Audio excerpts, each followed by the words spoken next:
So, dito tayo guys, mag-testing tayo ng paggagawa ng or pagtatahi ng sapatos. So, yan yung lumang sapatos ng anak ko. And this one naman, nabili ko lang sa Shopee. So, lalagay ko yung link sa baba for your reference. So, yan. Yung puti, yung thread niya na libre na rin. Tapos, ito, yung parang gold brass color. Yan yung handle. And, meron siyang tatlong free na needle. Pero yung isa, ano lang, pangbutas. Tapos yung isa naman, curved. Tapos yung isa naman is straight lang. So, ayan guys. Ayan yun. Straight. And then, para gamitin siya, kailangan mo siyang, by the way, may hook yan. So, yan yung magiging pangtusok and then pangkuha ng thread. So, yan. Tatanggalin mo muna yung ilalim para lumuwag yung unahan. So, screw lang yan, guys. Ayan. Lalagay mo dyan yung needle. So, meron yung groove doon na, oops, nahulog. So, meron yung groove doon. So, pag inangat mo siya is luluwag and then, ilalagay mo na yung needle dyan. Alright. So, ganyan. Then, yung ilalim, para sumikip siya, screw mo lang siya. Twist lang hanggang sa sumikip. And that's it. Yan. So, kailangan mo higpitan guys para hindi nagre-retract yung needle sa unahan. So, ayan. Nandyan tayo. So, dun sa napanood ko, actually, ito yung first time na mag-aaral ako magtahi ng sapatos. So, bear with me guys. Yan. Tutusukin mo muna siya.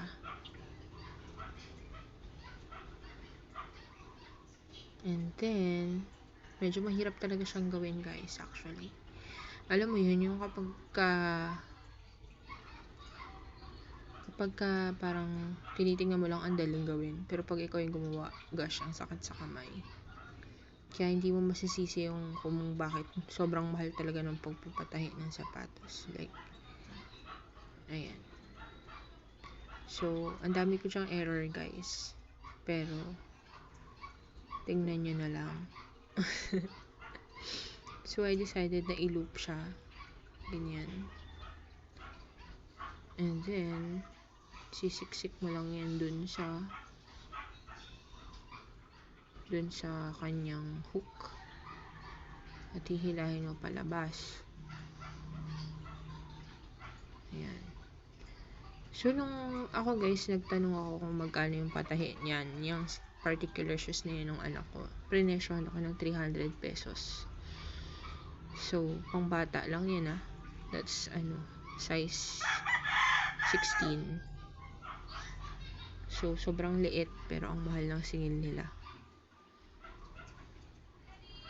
Kaya, nagsistruggle ako dyan na i-hook siya. So, sobrang hirap talaga niyang i-hook. Kasi, medyo madulas din yung medyo madulas din yung thread. So, doon sa napanood kong tutorial, ang sabi sa akin is, before mo raw gawin ang pagtatahi, is sukatin mo muna yung paglalagyan mo para malagyan mo ng allowance yung thread. Kasi, talagang there are hindi maiiwasang pangyayari talaga na mapuputol yung thread kasi sobrang liit lang niya. Or, sobrang hindi naman siya sobrang nipis, pero kasi siya, fiber siya. So, ang naging struggle ko din dyan talaga is naghihimulmul siya.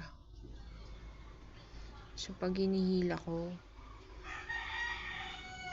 nung una, ganyan, ginaya ko yung style nung napanood ko sa Red App. Ganyan yung ginagawa niya. Sa labas galing and then papasok. Tapos, dito sa video na to, makikita ninyo na binago ko yung kung paano ko siya gawin. Kasi nahirapan talaga ako. Kasi ang liit ng shoes, tapos ang laki ng kamay ko. So, hindi ko makasya yung kamay ko dun sa shoes, guys.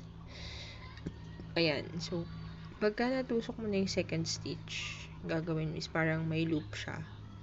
So, ang gagawin mo is, ipapasok mo yung naon ng hinila mong mahaba without the loop, and then, pagsasabayin mo yung paghila para sumikip siya. So, ganun lang. Repetitive steps lang siya, guys. So, actually, mahilig talaga ako mag-DIY. And, challenge lang sa akin din. Parang ano lang, new skill, yung ganito na ano. Yung ganito. New skill ko lang din. Nag-ano lang ako, additional skill. Tsaka, meron kasi akong, ewan ko, may ugali kasi ako, guys, na kapag gusto ko siyang gawin, or kapag naisip ko siya, dapat gawin ko siya. Kasi hindi talaga ako na papakali, alam niyo yun. Yung, hindi ako natatahimik hanggat hindi ko siya natatry. So, bilang crafter din talaga ako. So, kung mapapansin nyo din, guys, yung kamay ko dyan, yung left side, yung left arm, left arm ko is maga talaga yan siya. So, tinitiis ko talaga kahit masakit para lang magawa ko yung gusto ko. Ayan, guys, nakita nyo ba? Naghihimulmul siya. Like, nung ano, yung thread na ginamit ko is talagang naghihimulmul. Ayan. Nasisira yung ano niya, yung ply. Kumbaga, kasi parang, hindi ko alam kung 5 ply ba siya or 3 ply. Pero, pag hinihila mo kasi, hindi siya nagsasabay-sabay. So, anong nangyayari? Naghihimulmul. So, struggle talaga siya. And then, dahil gusto ko naman siyang gawin, tinuloy ko na lang kahit ang hirap. Ilang stitch din yan na ginawa ko na galing sa labas, papasok, bago ko na-realize na nahihirapan na talaga ako. So, as you will see, pinagtsatsagaan ko siyang gawin talaga. Struggle yung ang liit ng shoes, tas ang laki ng kamay ko. Diba, guys? Bilang crafter nanay talaga kasi ako. So, gusto ko kasi yung ginagawa ko yung mga ganyan.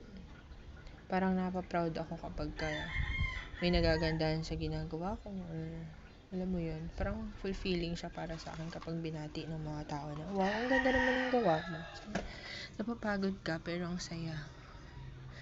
So, tsaka sa panahon kasi ngayon talaga, kailangan mag-isip ng mga ways na makakatipid ka dahil sobrang mahal ng mga bilihin at hindi tumataas ang sahod, mga mami. Diba? So, yung ipang papatahi ko niya na 300 pesos, ako na lang yung gagawa. Pero hindi ko siya nare-recommend na talagang gawin nyo rin kung hindi naman talaga ninyo gusto. Kasi, ang hirap talaga niya, guys. Alam niyo yun. Kaya, wag na lang din dito kasi sa amin yung wala kasi yung yung mga traditional na nagtatahi ng sapatos. Yung mga nasa tabi-tabi lang, mga ganun, yung mga sapatero. Yung natanungan ko is, yung yung Mr. Mabilis. Yung patahian talaga na company. So, kaya hindi mo rin matatawaran talaga yung talent ng mga gumagawa niyan.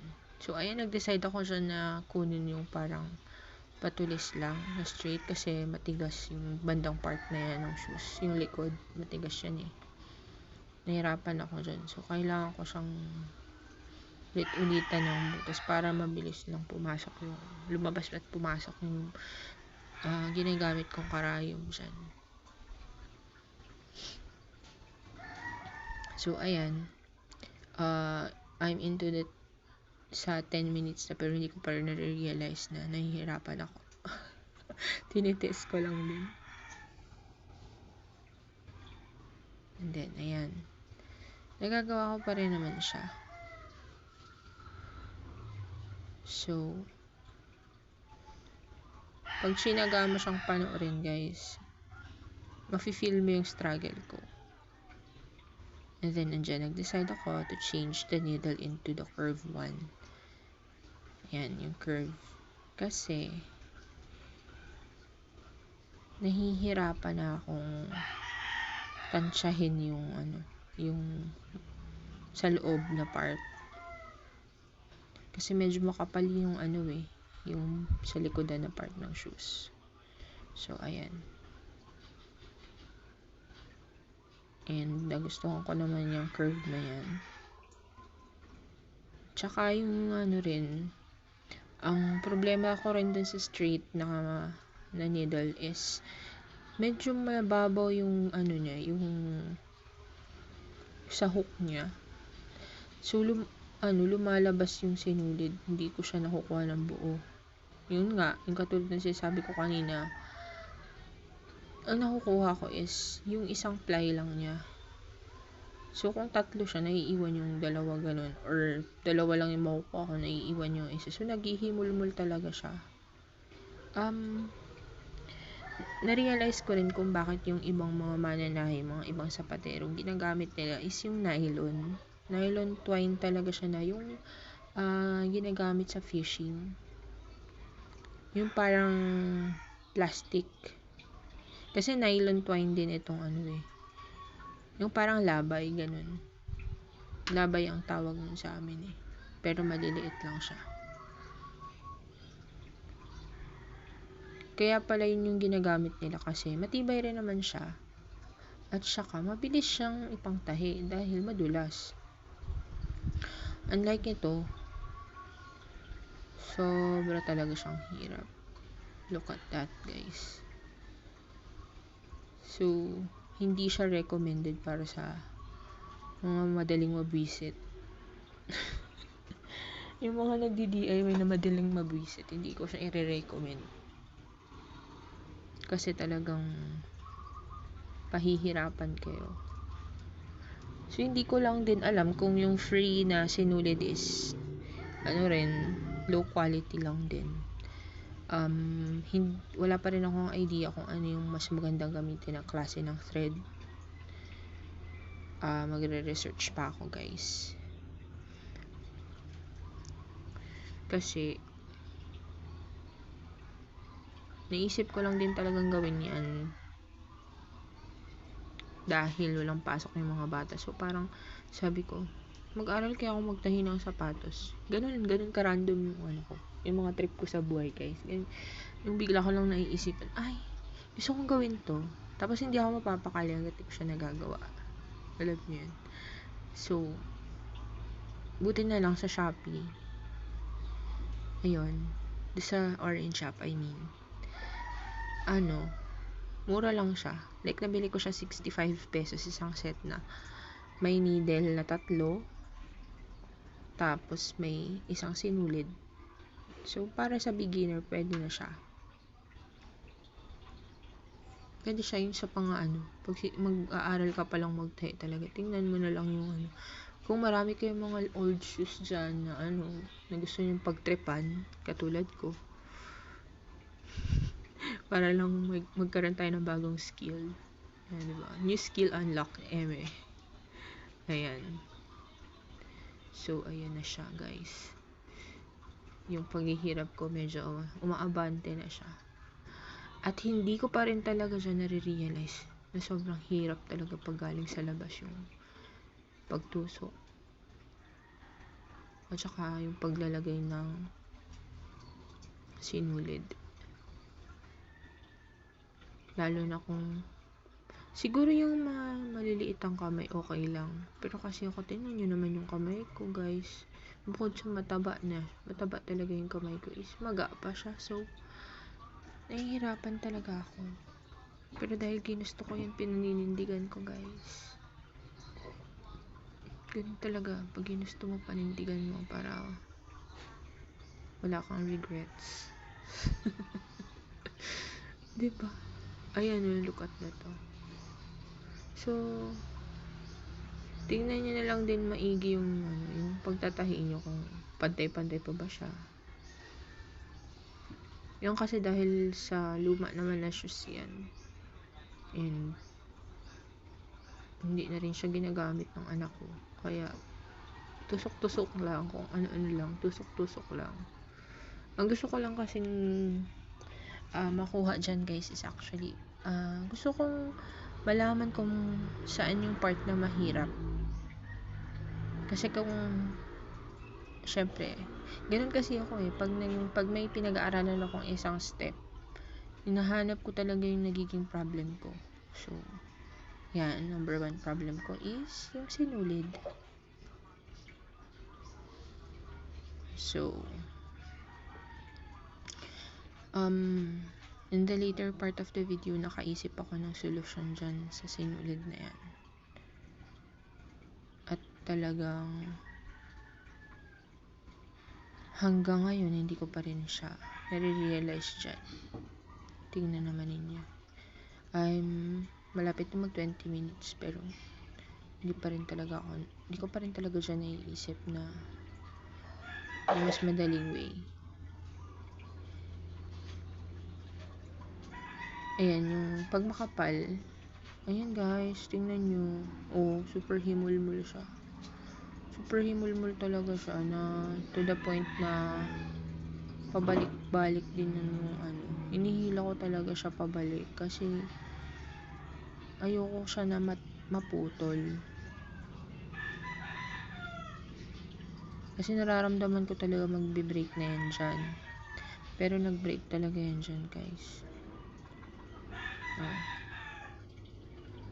Naayos ko kasi talagang iniiwasan ko talaga siyang maputol kasi hindi ko pa alam kung paano ko gagawin kapag naputol ko. So, alam ko mahihirapan din ako pag naputol yan. Kaya, inaayos ko sana siya, pero wala talaga akong magawa dahil nahila na siya. Ang hirap na niyang ibalik. So, tinuloy ko na lang din. And fingers crossed na wag siyang mag-break. So, ayan. Nag-break pa rin siya. Kaya, ayan. Makikita nyo, naggumawa na ako ng bagong tahi. Kasi nag-break na din siya dun sa part na yun. So, okay na. So, ayan guys. Yung naisip ko, so, naging remedyo ko dyan actually is yung thread. Pinaliguan ko talaga siya ng glue. Ayan, pinaliguan ko siya ng glue yung para lang tumigas siya, magsama-sama. Tapos pagka syempre yung glue, diba, washable naman yung glue. So pagka tumigas na yan, nagiging intact yung thread. Yun yung naging idea ko. And thankfully naman, nag-work naman siya doon sa second shoe na tinahi ko. So, ayan, ganyan siya. Naglagay lang ako ng glue sa palad ko. Tapos, pinadaan ko yung thread. Kasi talaga guys, sobrang himulmul niya. As in. So, nung ginamit ko siya for the second shoe, naging okay naman yung sapatos.